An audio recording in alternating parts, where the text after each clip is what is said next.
menurut ayat Quran dan hadis Nabi itu nanti ada bermacam-macam. Ada orang beriman itu yang dimasukkan surga. Ada orang beriman itu yang dimasukkan ke dalam surga. Ada orang beriman itu yang disebut penduduk surga. Kenapa lain-lain, Pak? Karena waktu di dunia amalannya juga lain-lain. Ada orang beriman yang masuk surga. Ini paling murah tiketnya. Mau masuk surga? Kata Nabi begini, ma min abdin qala la ilaha illallah thumma mata ala dhalik illa dakhalal jannah. Kalau seorang hamba sudah mengucap dua kalimat syahadat, dia yakin dengan kebenaran kalimat itu sampai matinya, orang itu akan masuk surga. Abi Dzar yang waktu itu diajak bicara heran, ya Rasul kok gampang betul? Iya. Walaupun orang itu mencuri, iya. Walaupun orang itu berzina, iya. Biar dia mencuri, biar dia berzina, kalau dia sudah mengucap dua kalimat syahadat, dia yakin dengan kebenaran kalimat itu sampai matinya, itu orang akan masuk surga. Jadi masuk surga cukup dua kalimat syahadat, yakin sampai mati, masuk surga. Itu perkara masuk. Tapi kalau pertanyaannya diterusin, masuknya kapan, Pak? Nah, ini lain lagi urusannya. Sebab ada yang masuknya itu langsung, ada yang mampir dulu. Di sana tempat cuma dua, kalau tidak surga, neraka. Mau ke surga tapi mampir dulu, yang mampirnya jelas di neraka. Kenapa? Dalam hadis qudsi ada riwayat, nanti itu di akhirat, setelah Allah selesai mengatur penduduk surga masuk surga, yang neraka masuk neraka, Allah berkata kepada malaikat Malik, malaikat Malik, labaik ya Allah. Itu bajingan-bajingan tengik, manusia-manusia durjana yang waktu di dunia tidak mau sujud, jauh dari ulama, gemar melakukan yang munkarat dan maksiat, hidup di tengah masyarakat selalu jadi bibit keonaran, kufur, sudah masuk neraka semua. Sudah ya Allah. Nah, kalau sudah, coba sekarang kamu masuk, Malik. Saya, iya, masuk neraka. Mau apa ya Allah? Kata Allah, akhriju minan nar man kana fi qalbihi misqala habbatin min khardalin min iman. Kau masuk neraka, cari di dalam neraka orang-orang yang ada imannya walaupun kecil sebesar biji zarah, angkat mereka keluar. Masuk malaikat Malik ke neraka, cari orang yang ada imannya, korek-korek. Ya repot, udah pada gosong. Yang ada imannya diangkat ke atas, yang ada imannya diangkat ke atas, lalu dimandikan di Nahrul Hayat, namanya sungai kehidupan di akhirat nanti. Cakep lagi rupanya, bersih lagi wajahnya, apel di hadapan Allah. Kata Allah, bagaimana mas? Kapok nggak sampean? Kapok ya Allah. Nah, kalau kapok, idhab fadkhulil jannah, pergi masuk surga sana. Berangkat mereka ke surga, ketemu sama teman-temannya yang udah sampai lebih dulu, yang nggak pakai mampir lagi. Terjadi dialog. Kata teman-temannya yang udah pada nyampe duluan, mas, iya, emang baru sampai? Saya baru sampai. Memang mampir di mana dulu mas? Kita sudah lama sampai di surga. Saudara buka surah Al-Muddatsir ayat 34-35. Ma salakakum fis saqar? Kenapa kamu mampir di neraka Saqar? Qalu lam nakum minal musallin. Mereka menjawab, kami mampir di neraka Saqar mas, gara-gara dulunya kami waktu di dunia ndak pernah sholat. Ndak pernah sholat? Ndak pernah. Kan rumahnya dekat masjid. Cuma dekat doang mas. Sholat mah enggak saya. Enggak pernah ngasih makan fakir miskin, enggak pernah hadir di majelis taklim, pendeknya enggak pernah melakukan kebajikan, maka saya pun mampir di neraka sakor. Untung betul saya punya iman mas sedikit. Waktu hidup di dunia dulu saya pernah mengucap 2 kalimat syahadat, sekali-kalinya waktu mau kawin. Masya Allah. Untung saja kawin, kalau nggak kawin polos.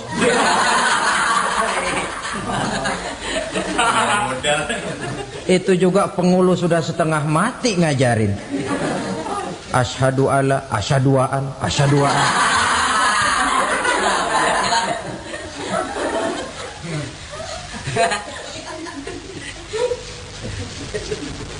Ini namanya masuk surga, ada mampir dulu. Ada pula orang mukmin itu yang dimasukkan surga. Namanya dimasukkan kan terima beres. Saya masuk ke rumah, jalan sendiri, cari tempat sendiri. Saya dimasukkan ke dalam rumah, terima beres. Pokok ada di dalam, itu dimasukkan namanya. Nggak pakai mampir. Tapi tentu tiketnya lebih mahal ketimbang yang pertama tadi. Apa kata Allah? Innal ladzina amanu wa amilus salihat la ukaffiranna anhum sayyi'atihim wa la udkhilannahum jannah. Sesungguhnya orang-orang yang beriman kemudian beramal soleh, kami hapuskan segala dosa dan kesalahannya, kami masukkan mereka ke dalam surga. Lihat ayatnya, Allah yang memasukkan, kita yang dimasukkan. Tidak pakai transit, tidak usah mampir. Cuma tidak cukup syahadat, tidak cukup amanu, tapi diiringi dengan wa'amilus salih. Iman, amal. Tidak cukup syahadat, lalu dibuktikan dia sholat, dia zakat, puasa, lalu dia melakukan berbagai macam kebajikan. Ini yang menyebabkan dia tidak pakai mampir di tempat yang bernama sakor. Lalu ada pula orang mukmin itu yang disebut penduduk surga. Wah, ini sudah VIP ini. Ashabul jannah, penduduk surga. Siapa mereka? Kata Allah, innal ladzina amanu summa istaqamu fala khaufun 'alaihim wala hum yahzanun ulaika ashabul jannah hum fiha khalidun. Sesungguhnya orang-orang yang beriman lalu istiqamah, tetap dalam melaksanakan perintah Allah, tidak goyah, tidak labil tapi stabil, istiqamah, mereka tidak takut dan tidak bersedih hati. Merekalah penduduk surga. Iman, istiqamah. Tidak punya duit, sembayang. Banyak duit, sembayang. Miskin, sembayang. Kaya, tetap sembayang. Istiqamah. Kadang orang kalau susah rajin ke masjid, banyak duitnya ngelihat masjid melengos.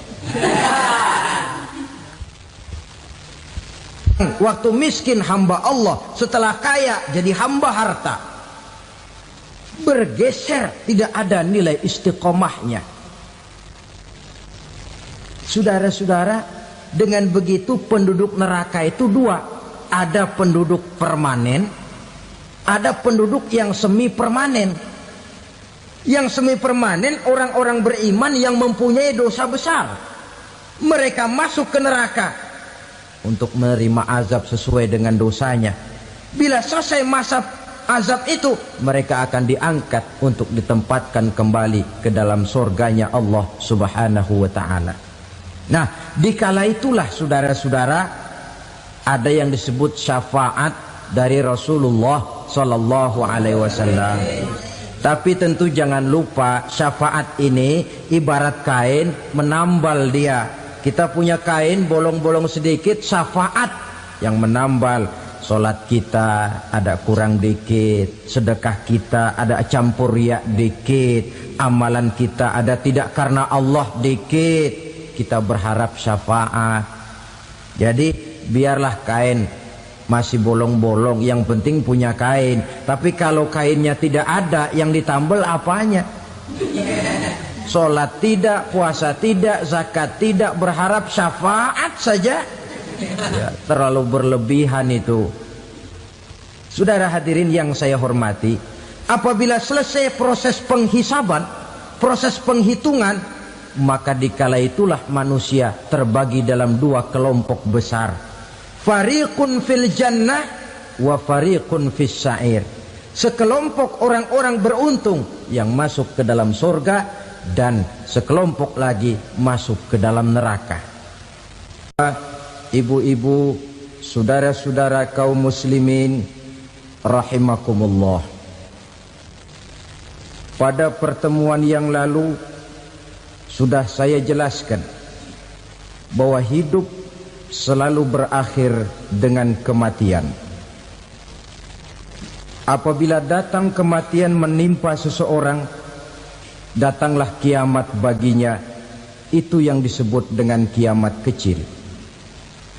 Hakikatnya mati adalah perpindahan dari kehidupan di dunia ini menuju kehidupan di alam barzakh.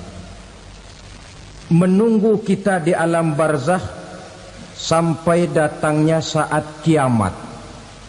Entah 10 tahun, entah 100 tahun, entah 1000 tahun, hanya Allah saja yang maha tahu. Adapun orang-orang beriman yang melakukan amal kebajikan dalam kehidupan di dunia ini, masa penantian yang lama di alam barzakh buat mereka sebentar saja. Tetapi bagi orang-orang kafir yang ingkar, yang tidak beriman kepada Allah, yang hidup di dunia cuma menumpuk-numpuk dosa, tentu penantian di alam barzakh akan merupakan waktu yang sangat lama. Bukankah dalam kehidupan kita waktu itu memang relatif? Contoh misalnya, bagi pemuda-pemudi yang sedang duduk asyik memadu cinta, waktu 4-5 jam saja rasanya cuma 4-5 menit. Tenggelam oleh keasikan. Tapi buat orang yang berbaring di rumah sakit, meratap di balik-balik apa itu tembok derita kata lagu, di balik dinding-dinding penjara, sehari bagai seminggu, seminggu rasa sebulan, sebulan boleh jadi rasa setahun. Penantian yang sangat lama. Kapan kiamat itu akan datang? Ini rahasia Allah. Jangankan kita yang orang awam, baginda Nabi sendiri tidak diberitahu oleh Allah kapan kiamat itu akan terjadi. Tetapi sungguh pun demikian, banyak hadis-hadis yang menjelaskan ciri atau tanda-tanda datangnya kiamat. Nah, kalau sudah bicara soal tanda, tanda kiamat itu ada dua. Pertama yang disebut alamatus sughra, tanda-tanda kecil. Ini waktunya masih ada tenggang. Ada yang dinamakan alamatul kubra, tanda-tanda besar. Artinya kiamat sudah diambang pintu. Apa tanda-tanda kecil dari datangnya hari kiamat itu? Misalnya kata Nabi, apabila ilmu sudah diangkat oleh Allah, artinya apabila ulama sudah banyak wafat, minat orang belajar agama berkurang, lalu kebodohan nampak merajalela di mana-mana, zina dikerjakan secara terbuka, minuman-minuman keras jadi kebanggaan, itu termasuk di antara tanda-tanda kecil terjadinya hari kiamat. Apalagi misalnya iza waladatil ammatu rabbataha, apabila budak sudah melahirkan tuan.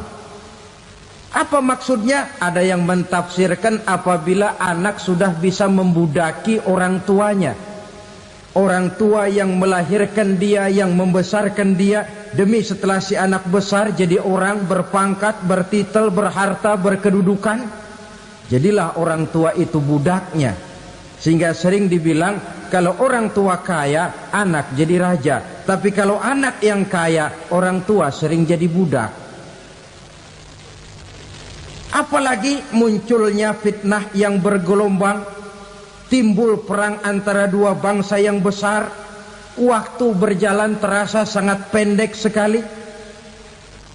Itu merupakan tanda di antara tanda-tanda kiamat.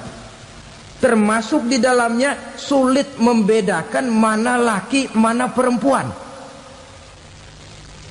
Kan kalau tanda-tanda kayak begini sekarang sudah banyak kita lihat kan. Ulama banyak wafat, penggantinya sulit.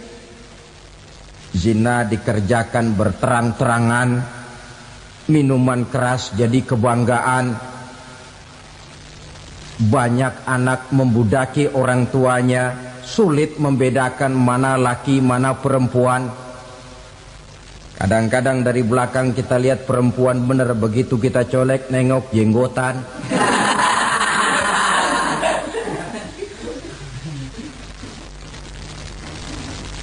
Ini termasuk tanda-tanda kecil, masih ada tenggang sampai akan terjadinya kiamat itu. Nah, yang dimaksud dengan tanda-tanda besar, ini tanda besar artinya kiamat sudah di ambang pintu. Pertama, matahari terbit dari sebelah barat.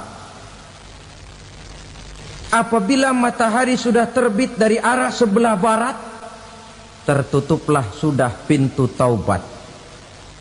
Bersabda Nabi kita, la taqumus sa'atu hatta tatlu'a syamsu min maghribiha. Tidak akan datang hari kiamat sampai matahari terbit dari arah sebelah barat. Fa iza tala'at, manakala matahari telah terbit dari arah sebelah barat, wara'ahan nasu, manusia banyak menyaksikan itu, amanu ajma'un, mereka pun lalu beriman. Yang tadinya kafir, yang tadinya ingkar, yang tadinya membangkang, setelah melihat matahari terbit dari sebelah barat, buru-buru beriman, berlomba-lomba mengucap dua kalimat syahadat. Tapi apa yang terjadi? Kata Nabi, wadzalika hina la yanfa'u nafsan imanuha lam takun amanat min qabl. Hari itu adalah hari yang iman sudah tidak berguna lagi bagi seseorang apabila sebelumnya memang dia tidak pernah beriman. Au kasabat fi imaniha khaira, atau beriman tetapi tidak pernah melakukan kebajikan di dalam keimanannya itu. Hari yang sudah kasib, hari yang sudah terlambat, beriman tidak akan ada gunanya lagi. Ini pelajaran buat kita. Sebelum sang surya terbit dari sebelah barat, sebelum nafas sampai di tenggorokan, artinya pintu taubat masih terbuka. Kalau dua hal itu sudah terwujud, nafas sudah sampai di kerongkongan atau matahari sudah terbit dari arah sebelah barat, tertutuplah sudah pintu taubat. Tak ada lagi gunanya pangkat, jabatan, harta, bahkan beriman pun dalam suasana macam itu too late, kata orang Kulon. Sudah terlambat. Matahari terbit dari arah sebelah barat. Itu tanda besar, artinya kiamat sudah di ambang pintu. Lalu apalagi tanda besar? Munculnya Dajjal. Dajjal artinya pendusta-pendusta yang menyesatkan manusia. Ada dua macam Dajjal, saudara. Ada Dajjal kecil. Ini Dajjal kelas teri. Kalau ini sejak zaman Rasulullah sudah ada itu. Tiap zaman ada. Di zaman Rasulullah misalnya ada yang bernama Aswad al-Unsi dari Yaman. Ada yang namanya Musailamah Al-Kazzab dari Yamamah. Ada yang namanya Ibnu Sayyad dari Madinah. Ini dajjal-dajjal di zaman Rasul. Musailamatul Kazzab memproklamirkan diri jadi nabi dia. Di zaman Rasul masih hidup. Ini dajjal zaman Nabi. Di zaman sahabat muncul dajjal-dajjal. Di zaman kita sekarang ini dajjal-dajjal pun gentayangan. Dajjal-dajjal kelas teri. Kerjanya mendustakan manusia, menyesatkan manusia, memalingkan manusia dari jalan yang benar dan diridhoi oleh Allah Subhanahu wa taala.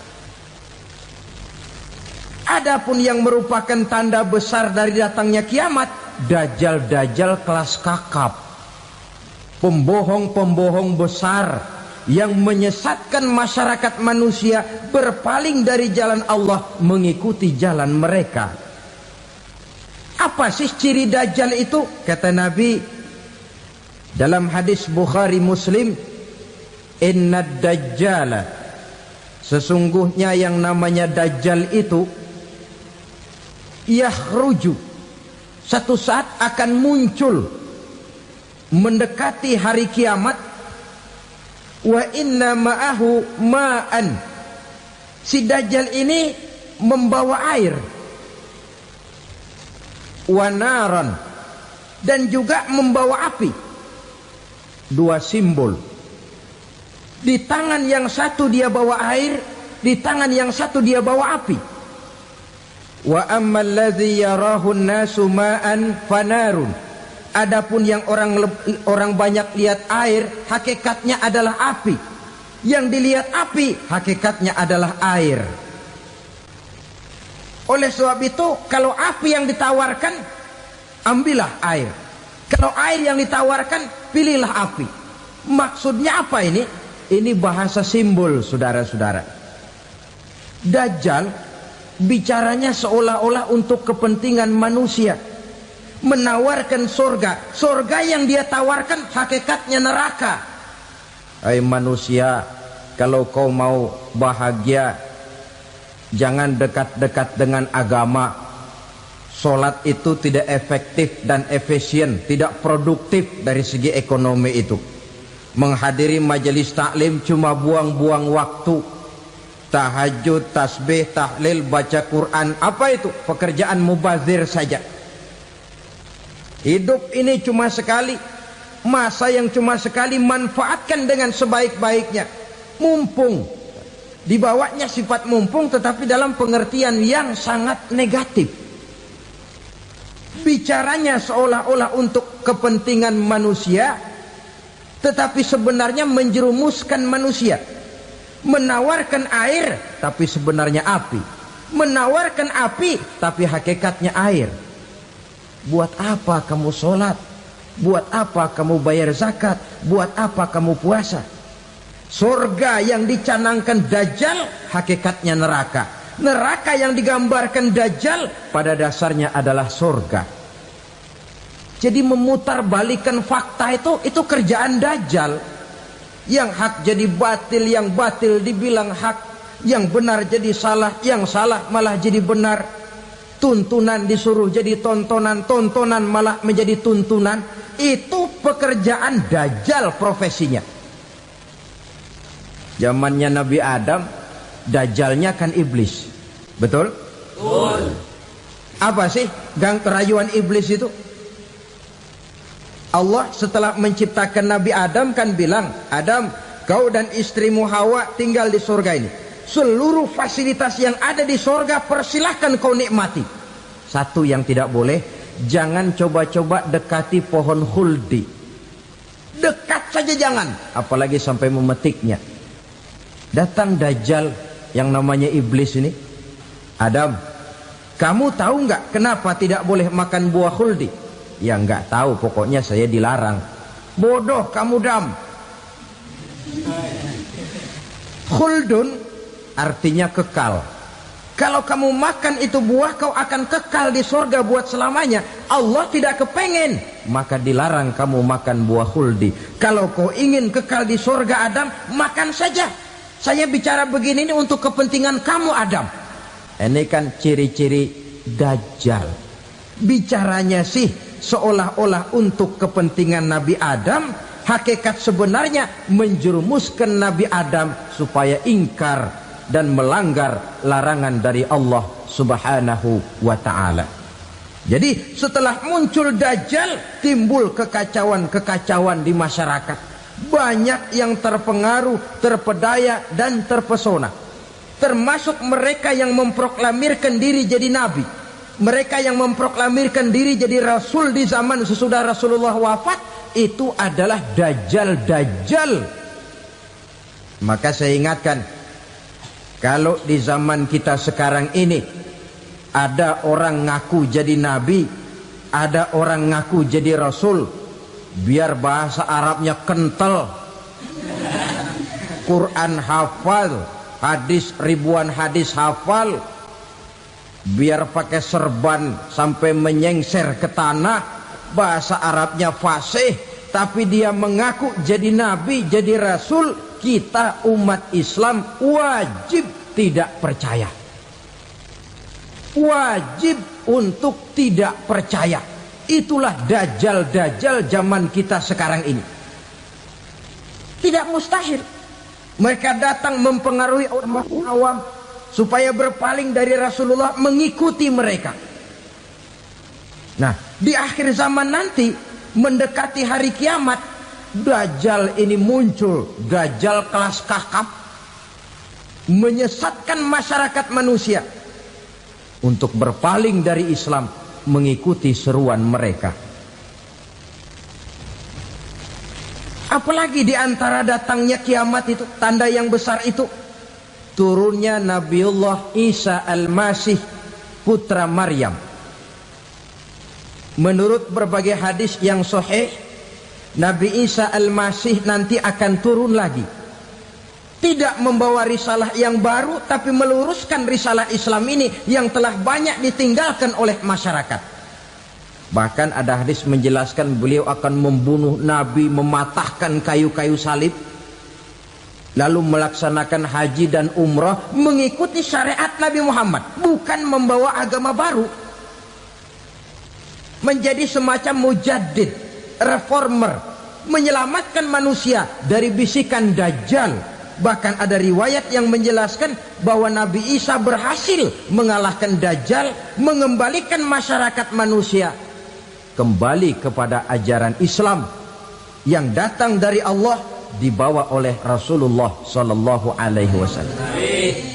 Dengan kata lain, turunnya Nabi Isa bukan sebagai Nabi dan Rasul baru, tetapi mengikuti syariat Nabi kita Muhammad Sallallahu Alaihi Wasallam. Saudara hadirin, ibu-ibu hadirat yang saya hormati, kemudian apalagi di antara tanda-tanda besar akan datangnya kiamat itu? Keluarnya asap atau awan. Kata Nabi, inna min asyrati sa'ah dukhanan yamla'u ma bainal masyriqi wal maghrib. Di antara tanda-tanda kiamat, munculnya awan antara langit dan bumi. Ini pun diperkuat dalam surah Ad-Dukhan ayat 10. Fartaqib yauma ta'tis sama' bidukhanin mubin fayughshan nas hadza azabun alim. Bagi orang-orang yang beriman, mereka biasa-biasa saja. Tapi bagi orang kufur, datangnya asap dan awan ini merupakan azab yang kelewat pedih. Barangkali sedikit mendekati gambaran tentang azab yang pedih ini, saya ingatkan alam pikiran kita kepada peristiwa yang belum lama terjadi. Pernah dengar berita bocornya reaktor nuklir di Chernobyl, Uni Soviet? Pernah dengar? Nah, bocornya reaktor nuklir di Chernobyl yang mengakibatkan ratusan bahkan sangat mungkin ribuan nyawa. Cuma satu reaktor. Bagaimana kalau seluruh cadangan nuklir yang dimiliki oleh para negara adikuasa ini diledakkan? Bahkan yang konon menurut catatan cadangan nuklir yang dimiliki bersama oleh Amerika dan Rusia sekarang ini sudah sanggup memusnahkan 6 miliar manusia, 1,5 kali lebih banyak dari jumlah manusia yang nongkrong di permukaan bumi ini. Saudara-saudara hadirin yang saya hormati, lalu saat mendekati hari kiamat, apalagi tandanya setelah Nabi Isa wafat, pada saat turunnya yang kedua kali, lalu Allah meniupkan angin sejuk, semua orang-orang beriman, orang-orang baik wafat, sehingga penghuni bumi ini cuma tinggal lagi terdiri dari orang-orang kafir. Tidak ada lagi di bumi ini yang bisa mengucapkan Allah. Sehingga dalam hadis qudsi itu ada keterangan, innallaha azza wa jalla yaqulu li Israfil. Allah pernah pesan kepada malaikat Israfil, kata Allah, Israfil, idza sami'ta qailan yaqul Allah Allah fa akhirin nafakh 40 sanatan ikraman liqailiha. Hai Israfil, apabila kau dengar di permukaan bumi masih banyak orang yang mengucapkan Allah Allah, maka tunda sangkakala kiamat itu 40 tahun. Untuk apa? Ikraman liqailiha, menghormati orang yang mengucapkan Allah Allah itu. Wah, jadi karena sekarang masih banyak yang mengucapkan Allah, besar hatilah kita, masih jauh kiamat itu. Tapi jangan lupa, kiamat pribadi, kiamat kecil itu yang gak kita sangka-sangka. Ajal datang mencabut nyawa, itu kiamat pribadi, dan itu yang pasti kita hadapi, dan itu yang membuat kita tidak boleh bersikap main-main di dalam kehidupan sekarang ini. Saudara hadirin yang saya hormati, tidak ada lagi orang-orang muslim, seluruh penduduk dunia ini kafir. Lalu terciptalah struktur sosial yang berlandaskan prinsip hidup semau gue. Bakal terjadilah prinsip di mana yang kaya menyantap yang miskin, yang kuat menindas yang lemah. Hidup sudah bagaikan di rimba belantara, berlaku hukum rimba, siapa yang kuat dia yang menang, siapa yang lemah menjadi mangsa. Timbul kekacauan, maksiat merajalela, munkarat menjadi-jadi, sehingga isi bumi ini penuh dengan segala macam perbuatan dosa. Tidak ada perlunya lagi alam diperpanjang temponya. Datang saat yang sudah dijanjikan oleh Allah Azza wa Jalla, maka terjadilah yang disebut kiamat kubra, kiamat besar, kiamat ancur-ancuran. Bagaimana kejadian ini dimulai? Dalam surah Az-Zumar ayat 68, Allah Subhanahu wa taala berfirman, wa nufikha fis-suri fasa'iqa man fis samawati wa man fil ardi illa man sya'allahu. Maka manakala ditiuplah sangkakala, terkejutlah seluruh yang ada di langit dan seluruh yang ada di bumi. Bila saat kiamat datang, Allah perintah malaikat Israfil, Israfil, tiup sangkakalamu. Ditiuplah sangkakala oleh malaikat Israfil. Yang akibat daripada tiupan itu, seluruh yang ada di langit, seluruh yang ada di permukaan bumi terkejut. Yang ada di langit siapa? Malaikat kan.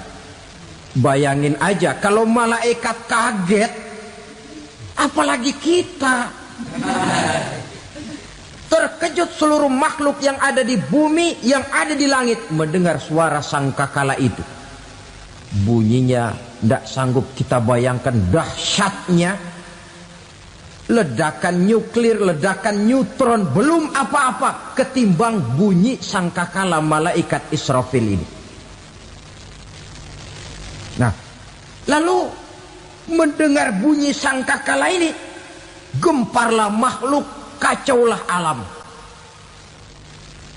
Bumi gempa, planet-planet bertabrakan, gunung meletus, air laut tumpah ke darat, angin topan bertiup, halilintar menyambar. Lalu semua yang bernama hidup mati total. Mati bareng tanpa persiapan. La haula wala quwata illa billah. Saya kadang-kadang dalam tafakur bermohon, ya Allah, mudah-mudahan saya enggak nemuin kiamat beneran. Ngeri. Tidak bisa kita bayangkan macam apa suasana seperti itu. Allah saja banyak memberikan gambaran, misalnya Al-Qari'ah, wa mal qari'ah, wa ma adraka mal qari'ah.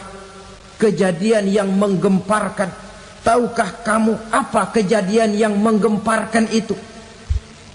Yauma yakunun nasu kal farasil mabsus wa takunul jibalu kal ihnil manfus. Pada saat itu manusia berterbangan bagai kupu-kupu. Gunung berterbangan seperti kapas ditiup angin. Gunung saja macam kapas, konon lagi manusia. Kematian total, mulai semut sampai gajah mati, jin mati, iblis mati, malaikat mati. Oh, malaikat saja mati. Saudara hadirin yang saya hormati, kematian total yang tanpa persiapan. Orang bilang, Pak, kalau mati bareng begitu yang repot malaikat maut dong ya. Cabut sana, cabut sini.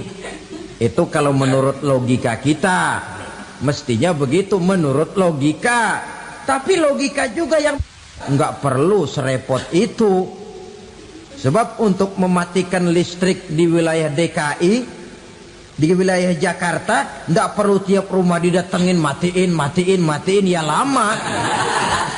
Cukup dari kantor pusatnya saja PLN tekan satu tombol, gelaplah seluruh Jakarta. Saudara hadirin yang saya hormati, kematian total. Lalu setelah kematian total, planet-planet juga mati, dalam arti tidak bergerak dan beredar. Angin mati, dalam arti tidak bertiup. Air mati, dalam arti tidak ada riak gelombang. Pokoknya semua mati. Kullu nafsin za'iqatul maut. Semua yang bernafas mati. Dalam ayat lain, kullu man 'alaiha fan. Semua yang ada di permukaan bumi fana. Yang kekal cuma Allah Subhanahu wa ta'ala. Yang paling belakang mati malaikat maut dan malaikat Israfil. Tapi mati juga sesuai dengan janji Allah. 10 lamanya. Tidak dijelaskan oleh Abi Hurairah 40 jam, apa 40 hari, apa 40 tahun.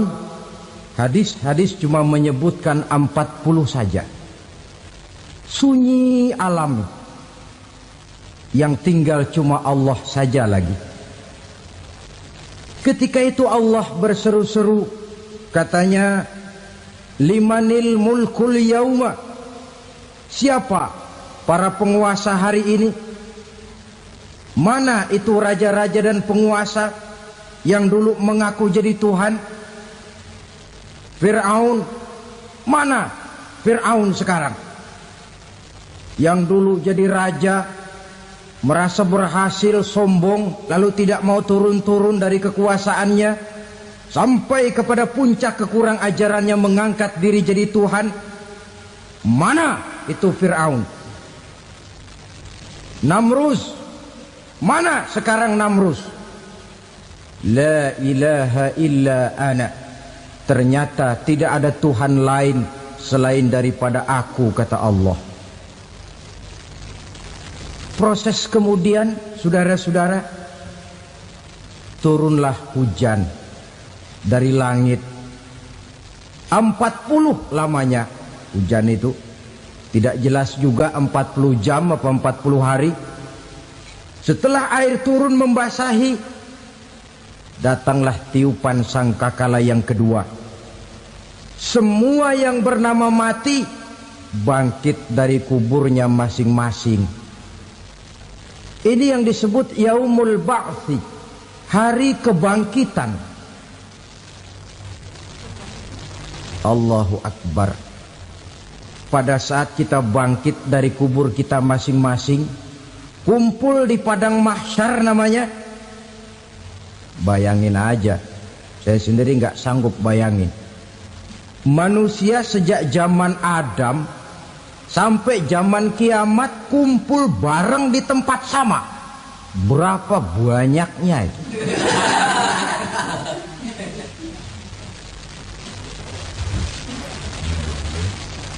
Dan yang luar biasa menurut satu riwayat, pada saat bangkit itu, Masya Allah, roman muka kita berubah, disesuaikan dengan amalan kita waktu di dunia ini. Barang siapa yang waktu di dunia amalannya itu amalan tikus, di akhirat nanti dia bangkit dari kubur, mukanya seperti muka tikus. Gagah betul badannya, tapi mukanya seperti tikus. Kenapa? Amalannya waktu di dunia seperti amalan tikus. Apa amalan tikus itu? Suka ngegeragoti barang yang sudah disimpan rapi-rapi. Orang sudah simpan uang rapi-rapi, simpan perhiasan rapi-rapi, digeragoti oleh tikus. Maling-maling, pencoleng-pencoleng, koruptor-koruptor. Itu nanti di akhirat nanti kita lihat mukanya seperti muka tikus. Oh ini waktu di dunia suka nyolong, mukanya seperti muka tikus. Barang siapa yang waktu di dunia ini amalannya itu amalan macan, dia akan bangkit nanti mukanya seperti muka macan. Apa amalan macan? Macan itu amalannya menang-menangan. Orang yang mau menang saja nggak mau mengalah. Coba lihat di hutan. Kenal hutan nggak? Di hutan, raja hutan di mana-mana pasti macan. Betul kan? Betul. Padahal hutan belum pernah bikin pemilihan umum. Tapi macan tidak peduli ada pemilihan umum apa tidak, pokok saya raja. Sebab apa? Macan jadi raja itu bukan karena benar, tapi karena kuat jadi raja. Setelah dia jadi raja, rakyat hutan yang mesti dilindungi malah dimakan oleh raja macan. Kambing rakyat hutan dimakan oleh macan. Ayam rakyat hutan dimakan oleh macan. Itu nanti kita lihat di akhirat itu mukanya seperti muka macan, gagah betul. Lalu barang siapa yang di dunia ini amalannya itu seperti amalan anjing, nanti dia punya muka seperti muka anjing. Apa amalan anjing? Pertama, anjing itu kalau disuruh jaga rumah, dia tidak bisa membedakan mana maling, mana tamu. Biar yang datang maling, kalau bawa tulang, anjing kalem. Yang kedua, anjing itu akan setia kepada siapa saja yang memberinya roti. Siapa yang memberinya roti, itulah majikannya. Apa kata majikannya pasti dia laksanakan. Soal benar atau salah dia tidak peduli. Setelah anjing dapat roti, dia tidak punya pilihan lain kecuali bilang, abdi mah kumaha juragan wae ayeuna mah.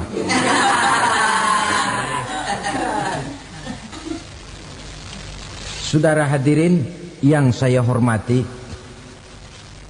berkumpul di padang mahsyar, tiap orang sibuk dengan persoalannya masing-masing. Matahari waktu itu didekatkan oleh Allah. Panas luar biasa. Ada yang saking panasnya itu mencucurkan peluh keringat sampai sebatas mata kakinya. Ada yang keringatnya sampai sedengkulnya. Ada yang keringatnya sampai sepusatnya. Ada yang keringatnya mengalir sampai sebahunya. Ada yang kelelap oleh keringatnya sendiri, sementara orang di sampingnya nggak apa-apa. Bergantung lagi amalan dia waktu di dunia ini. Saudara-saudara, sebagian orang dalam kepanikan padang mahsyar berombong-rombong datang mereka menghadap Nabi Adam.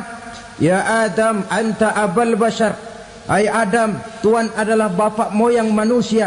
Kami sebentar lagi akan disidang, dimintakan pertanggungan jawab. Tolonglah kami, hai Adam. Kata Nabi Adam, jangankan nolongin sampean, saya sendiri tanggung jawab di hadapan Allah ketika dulu tidak boleh makan khuldi, saya serobot. Sudahlah, urus diri masing-masing saja, nafsi. Begitu kata Nabi Nuh, begitu kata Nabi Ibrahim. Tiap orang bertanggung jawab sendiri-sendiri. Ketika itulah saudara-saudara, nikmatnya menjadi umat Nabi besar Muhammad sallallahu alaihi wasallam. Sebab apa? Walaupun menurut abjad kita ini umat paling belakang, paling belakang kita ini toh, karena Nabi Muhammad adalah Nabi akhir.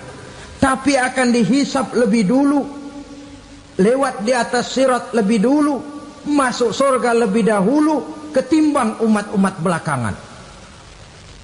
Ketika Rasul mendekati ajal, beliau tanyakan itu kepada malaikat Jibril. Malaikat Jibril berkata, Muhammad jangan khawatir, Allah sudah berjanji, inni haramtul jannata ala sairil anbiya hatta tadkhulaha anta, wa haramtuha ala sairil umami hatta tadkhulaha ummatuka. Surga aku haramkan buat seluruh nabi kecuali kalau engkau Muhammad sudah masuk ke dalamnya, dan surga aku haramkan buat seluruh umat kecuali kalau umatmu Muhammad sudah masuk ke dalamnya. Logikanya, walaupun menurut abjad kita umat paling belakang, bakal dihisap paling dulu, lewat di atas sirat paling dulu, masuk surga paling dulu, kalau mampir ke neraka juga paling dulu. Ya resiko. Jangan mau enaknya aja paling dulu. Saudara hadirin yang saya hormati, setelah masa kebangkitan itu jangan dikira begitu bangkit langsung diperiksa. Masih menunggu menanti ribuan tahun perhitungan padang mahsyar untuk sampai kepada proses yang disebut yaumul hisab, hari perhitungan. Seorang demi seorang bakal dipanggil. Bayangkan saja, kita se-RT saja di absen, kadang-kadang perlu waktu lama. Ini manusia sejak zaman Nabi Adam sampai datang hari kiamat, satu demi satu disidang di hadapan Qadhi Rabbul Jalil. Status sosial copot sudah waktu itu. Yang pernah jadi hartawan di situ tidak lagi kelihatan kehartawanannya. Yang pernah jadi jenderal tidak lagi dipanggil jenderalnya. Yang ustadz tidak lagi dipanggil al-mukarramnya. Seluruh status sosial selesai. Dipanggillah kita seorang demi seorang menghadap Qadhi Rabbul Jalil. Bagaimana proses penghisaban itu? Pertama, proses tanya jawab. Di antaranya ada hadis menyatakan, lan tazula qadama 'abdin yaumal qiyamah hatta yus'ala an arba'i khisalin. Besok di hari kiamat tidak akan bergeser telapak kaki seorang hamba sampai dia ditanya lebih dulu tentang 4 persoalan. Tentang ilmunya, kemana ilmu itu diamalkan. Tentang umurnya, di mana umur itu dihabiskan. Tentang masa mudanya, kemana masa muda itu dipakai. tentang hartanya, dari mana harta itu didapat dan kemana harta itu dibelanjakan. Ini termasuk proses tanya jawab. Jadi kalau istilah pengadilan dunia, nama Fulan bin Fulan. Kamu waktu di dunia diberikan umur panjang untuk apa? Pernah mengalami masa muda, kemana kau habiskan masa remajamu? Kau diamanahkan ilmu, dengan apa ilmumu kau amalkan? Kau diberikan harta, dari mana harta kau dapat, kemana kau belanjakan? Tak seorang pun yang bisa mungkir. Sebab apa? Dikala itu yang menjadi saksi bukan orang. Yang menjadi saksi adalah seluruh anggota badan kita. Tangan bicara, kaki jadi saksi terhadap seluruh amalan yang pernah kita kerjakan pada saat kehidupan di alam dunia ini.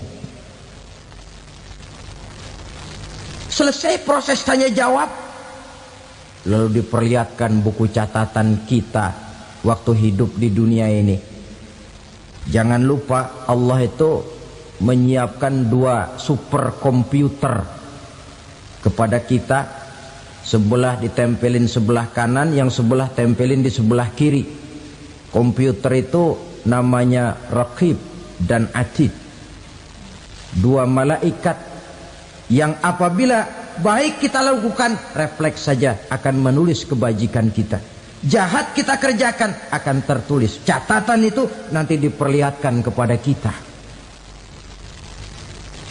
Waduh, alangkah malunya pada saat diperlihatkan catatan kita, buku rapot kita merah melulu.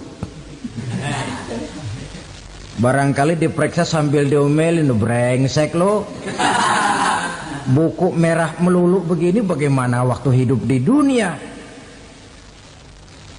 Tidak cukup diperlihatkan buku catatan kehidupan, rekaman kehidupan. Rekaman kehidupan kita secara utuh sejak terlahir sampai ajal datang merenggut nyawa.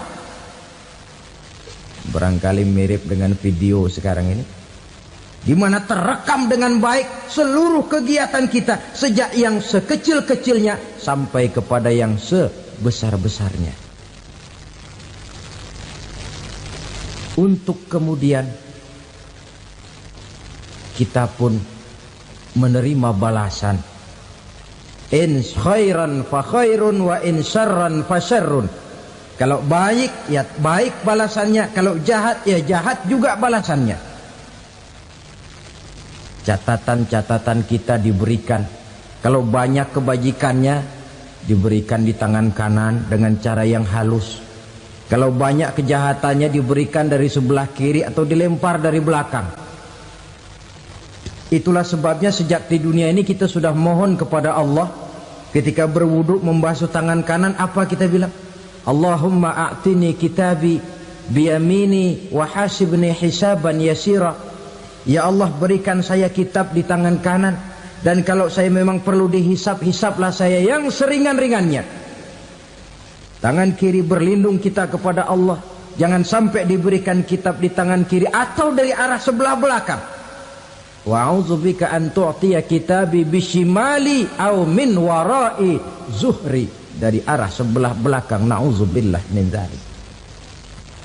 Setelah selesai lewat proses penghisaban, lewat mizan, timbangan, maka yang sudah selesai dihisab itu bergeraklah menuju sirat, jembatan yang terbentang menuju surga melalui neraka.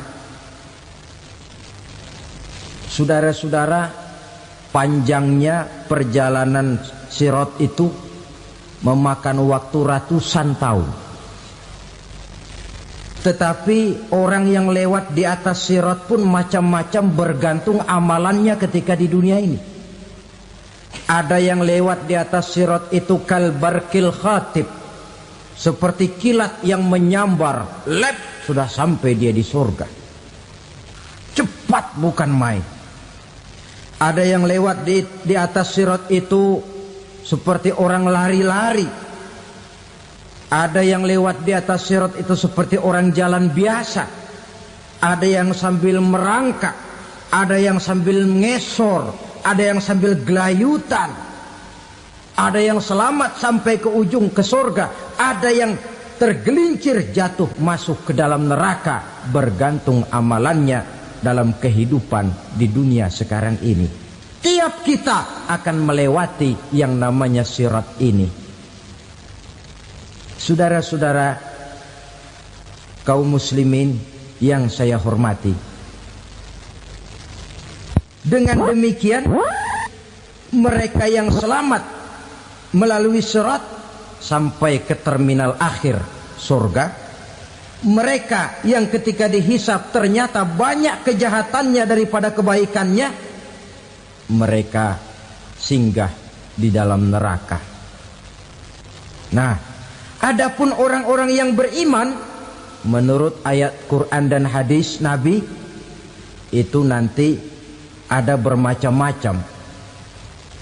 Ada orang beriman itu yang dimasukkan surga. Ada orang beriman itu yang dimasukkan ke dalam surga. Ada orang beriman itu yang disebut penduduk surga. Kenapa lain-lain, Pak? Karena waktu di dunia amalannya juga lain-lain. Ada orang beriman yang masuk surga. Ini paling murah tiketnya. Mau masuk surga? Kata Nabi begini, ma min abdin qala la ilaha illallah thumma mata ala dhalik illa dakhalal jannah. Kalau seorang hamba sudah mengucap dua kalimat syahadat, dia yakin dengan kebenaran kalimat itu sampai matinya, orang itu akan masuk surga. Abi Dzar yang waktu itu diajak bicara heran, ya Rasul kok gampang betul? Iya, walaupun orang itu mencuri, iya, walaupun orang itu berzina, iya, biar dia mencuri, biar dia berzina, kalau dia sudah mengucap dua kalimat syahadat, dia yakin dengan kebenaran kalimat itu sampai matinya, itu orang akan masuk surga. Jadi masuk surga cukup dua kalimat syahadat, yakin sampai mati, masuk surga. Itu perkara masuk. Tapi kalau pertanyaannya diterusin, masuknya kapan, Pak? Nah, ini lain lagi urusannya. Sebab ada yang masuknya itu langsung, ada yang mampir dulu. Di sana tempat cuma dua, kalau tidak surga, neraka. Mau ke surga tapi mampir dulu, yang mampirnya jelas di neraka. Kenapa? Dalam hadis qudsi ada riwayat, nanti itu di akhirat, setelah Allah selesai mengatur penduduk surga masuk surga, yang neraka masuk neraka, Allah berkata kepada malaikat Malik, malaikat Malik, labaik ya Allah, itu bajingan-bajingan tengik, manusia-manusia durjana yang waktu di dunia tidak mau sujud, jauh dari ulama, gemar melakukan yang munkarat dan maksiat, hidup di tengah masyarakat selalu jadi bibit keonaran, kufur, sudah masuk neraka semua. Sudah ya Allah. Nah, kalau sudah, coba sekarang kamu masuk, Malik. Saya, iya, masuk neraka. Mau apa ya Allah? Kata Allah, akhriju minan nar man kana fi qalbihi misqala habatin min khardalin min iman. Kau masuk neraka, cari di dalam neraka orang-orang yang ada imannya walaupun kecil sebesar biji zarah, angkat mereka keluar. Masuk malaikat Malik ke neraka, cari orang yang ada imannya, korek-korek. Ya repot, udah pada gosong. Yang ada imannya diangkat ke atas, yang ada imannya diangkat ke atas, lalu dimandikan di Nahrul Hayat, namanya sungai kehidupan di akhirat nanti. Cakep lagi rupanya, bersih lagi wajahnya, apel di hadapan Allah. Kata Allah, bagaimana mas? Kapok nggak sampean? Kapok ya Allah. Nah, kalau kapok, idhab fadkhulil jannah, pergi masuk surga sana. Berangkat mereka ke surga. ketemu sama teman-temannya yang udah sampai lebih dulu, yang nggak pakai mampir lagi. Terjadi dialog. Kata teman-temannya yang udah pada nyampe duluan, Mas, iya, emang baru sampai? Saya baru sampai. Memang mampir di mana dulu, Mas? Kita sudah lama sampai di surga.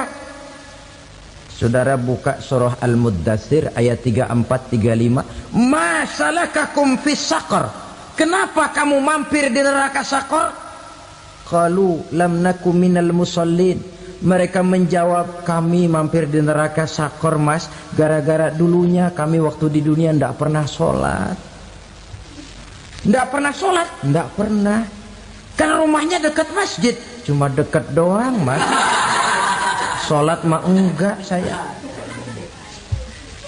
Enggak pernah ngasih makan fakir miskin, enggak pernah hadir di majelis taklim, pendeknya enggak pernah melakukan kebajikan. Maka saya pun mampir di neraka Saqar. Untung betul saya punya iman, Mas, sedikit. Waktu hidup di dunia dulu saya pernah mengucap 2 kalimat syahadat. Sekali-kalinya waktu mau kawin. Masya Allah. Untung saja kawin. Kalau nggak kawin polos.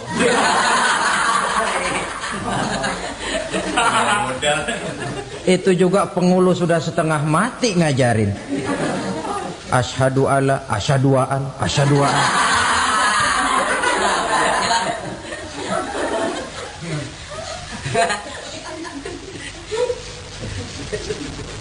Ini namanya masuk surga, ada mampir dulu. Ada pula orang mukmin itu yang dimasukkan surga. Namanya dimasukkan kan terima beres.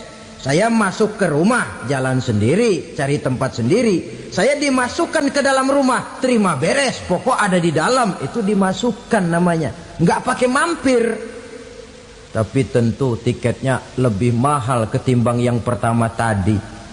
Apa kata Allah?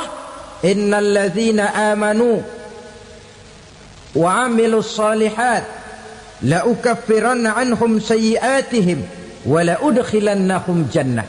Sesungguhnya orang-orang yang beriman kemudian beramal soleh, kami hapuskan segala dosa dan kesalahannya, kami masukkan mereka ke dalam surga. Lihat ayatnya. Allah yang memasukkan, kita yang dimasukkan. Tidak pakai transit, tidak usah mampir. Cuma tidak cukup syahadat, tidak cukup amanu, tapi diiringi dengan wa'amilus salih. Iman, amal. Tidak cukup syahadat, lalu dibuktikan dia sholat, dia zakat, puasa, lalu dia melakukan berbagai macam kebajikan.